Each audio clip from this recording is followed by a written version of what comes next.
आप ये बताएं कि नून लीग जो है वो 26 को जलसा कर रही है, जेयूआई भी उसमें शामिल होना चाहती है, वो अलहदा से जलसा करना चाहते हैं, बाद में उनके साथ ज्वाइन करना चाहते हैं। इमरान खान साहब कह रहे हैं 27 को निकलो पाकिस्तान के लिए, तो कहीं कोई बहुत बड़ा तसादुम तो नहीं हो सकता? अल्लाह ना देखिए जी, इनकी नज़र में तो ये तसादुम करवाना चाहते हैं। उन्होंने तो डेट पहले से दी हुई थी, इनको नहीं चाहिए था। गवर्नमेंट कब ऐसे जलसे करती है अपोजिशन के मुकाबले में आके और सारे गवर्नमेंट रिसोर्सेज आप इस्तेमाल कर दें। अब इन्होंने जितने केपीके में जलसे किए, इलेक्शन वो जो बल्दियाती इलेक्शन है, इलेक्शन कमीशन नोटिस दे दे के थक गई है, ये किसी आइन को मानते ही नहीं है। इन्होंने जाके हाई कोर्ट से उसके ऊपर स्टे लेने की कोशिश की, लेकिन उन्होंने कहा नहीं, इलेक्शन कमीशन का ऑर्डर मानिए। तो मकसद ये है कि खान साहब उस चीज़ पे आ गए हैं कि बस अब अगर मैं नहीं हूं तो ये सिस्टम ना खेलूंगा ना खेलने दूंगा। हाँ जी, बिल्कुल ऐसा ही है। तो खेले तो ये पहले भी नहीं है, खिलाए गए थे, और अब रियल टेस्ट टाइम आया तो इनको पता चला कि पॉलिटिक्स होती क्या है। आप भी खिलाने वालों में शामिल थे। चले वो तो बात की बात है। मकसद ये मीर साहब कि आपने पॉलिटिक्स करनी है। ऐसा नहीं हो सकता कि आप क्रिकेट खेलें और दूसरे फुटबॉल खेलें और आपके मैं जीत गया। अच्छा, एक सवाल मैंने आपसे करना है। आप पिछले दिनों आपको गिरफ्तार किया गया, आप जब आपको अदालत में पेश किया गया तो मीडिया से बात करते हुए आपका मुंह सूजा हुआ था तशद्दुद की वजह से, तो आपने कैमरे की तरफ देख के कहा इमरान खान तू तो गया। ये गया तो आपको कैसे पता है? मैं इसी फील्ड में हूँ, फ्रूट और सब्जी का कारोबार तो करता नहीं हूँ।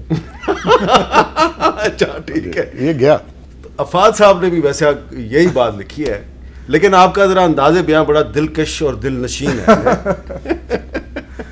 मीर साहब कान को इधर से पकड़े या इधर से पकड़े जो सूरत हाल है वो तो नजर आ रही है। हाँ। लेकिन मेरे ख्याल में मैं हमेशा थोड़ा सा ना वो एक, आप भी क्योंकि इतने अरसे से मामला को देख रहे हैं, कि वो एक छोटा सा एक एग्जिट छोड़ देना चाहिए। आपको कुछ नहीं पता होता यहाँ पे एकदम स्वीपिंग स्टेटमेंट नहीं देनी चाहिए। मुझे एक बड़े सीनियर और तजुर्बाकार सियासतदान ने एक बार बड़ी अच्छी बात की। उसने कहा यार पाकिस्तान में जो पॉलिटिक्स है वो इशू ड्रिवन कम और इवेंट ड्रिवन ज्यादा है। एकदम को इवेंट होता है और सारा उल्टा सीधा हो जाता है। यहां भी यही हुआ है। तो मेरे ख्याल में इम्कानात तो बड़े कम है क्योंकि दिन बड़े कम रह गए, लेकिन इस वक्त राइटिंग ऑन द वॉल तो हमें नजर आ रही है। और राइटिंग ऑन द वॉल क्या है? राइटिंग ऑन द वॉल ये कि इस गवर्नमेंट के पास के जितने दरवाजे थे वो घंटे की बुनियाद पे बंद होते जा रहे हैं। यानी कि बेग साहब के मुताबिक तू तो गया।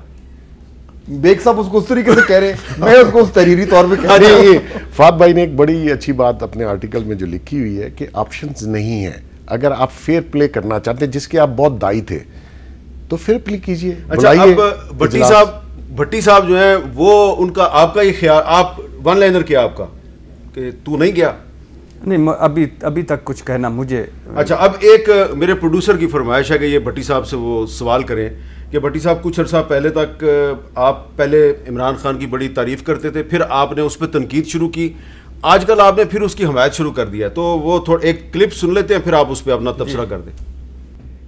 इमरान खान में प्लस पॉइंट एक ही है कि वो माली तौर पे करप्ट नहीं है। इनमें नेगेटिव पॉइंट एक ही है कि इन्होंने लुट्टो तबाही फेरी हुई है। एक तो टीम भी नहीं है, दूसरा फॉलो अप नहीं है, तीसरा जजा सजा नहीं है, चौथा हुकूमती रिट नहीं है, पांचवा हुकूमती खौफ नहीं है, छठा वजीर आज़म को कुछ सीरियस नहीं लेता, सातवां हर शाख पे बुजदार बैठा है। वक़्वात का कत्ल, वादे दावे नारे आपके किधर गए, रिश्वत बढ़ गई है, ये हम कई मरतबा बात कर चुके हैं। सेहत तालीम में कुछ भी नहीं, ना अस्पतालों में जाएं, स्कूलों में जाएं, रिफॉर्म्स नहीं हो रही, यू टर्न लिए जा रहे हैं। और जो करप्ट अनासर हैं, लुटमार ग्रुप है, रिकवरी उनसे क्या हुआ है, पासपोर्ट की इज्जत कितनी हुई है। मुझे लगता है इमरान खान साहब कोई ख्वाब में, ख्याल में और एक अजीब सी दुनिया में रह रहे हैं।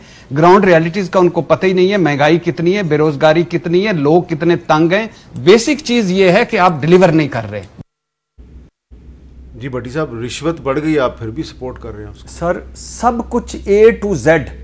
पहली तो बात यह है कि मुझे बड़ी खुशी हुई है और ये साफियों के चलाने चाहिए, क्योंकि बहुत सारे साफी हम खड़े हुए थे। अभी कल परसों हमने और भी बहुत से लोगों को चलाए। हाँ, तो ये चलाने चाहिए। दूसरी बात यह है कि इनमें से कोई एक सवाल आपने मुझसे किया हो कि मैंने कहा हो कि नहीं इमरान खान के दौर में रिश्वत नहीं बढ़ी, इमरान खान बेरोजगार, महंगाई नहीं बढ़ी, गवर्नेंस नहीं बढ़ी, बुजदार के कभी हक में बोला। मैं आपका ये आर्टिकल जो है इमरान खान को जरूर हटाइए, आपने उसमें सारी बातें लिखी, सब लिखी। पहली बात, मैं हूं इसके खिलाफ कि जिस तरह आप इमरान खान को हर 4 साल बाद ये रोते थे आंसू से, हाय हाय किसी को वजीर आजम को मुद्दत नहीं पूरी करने, ये खुद शामिल हो जाते हैं इस कत्ल में। ग्लैमराइज ना करें, और आईनी हक है मगर आइन खलूस और मंतक रसूल पर है ना, तो उस तरह हटाएं।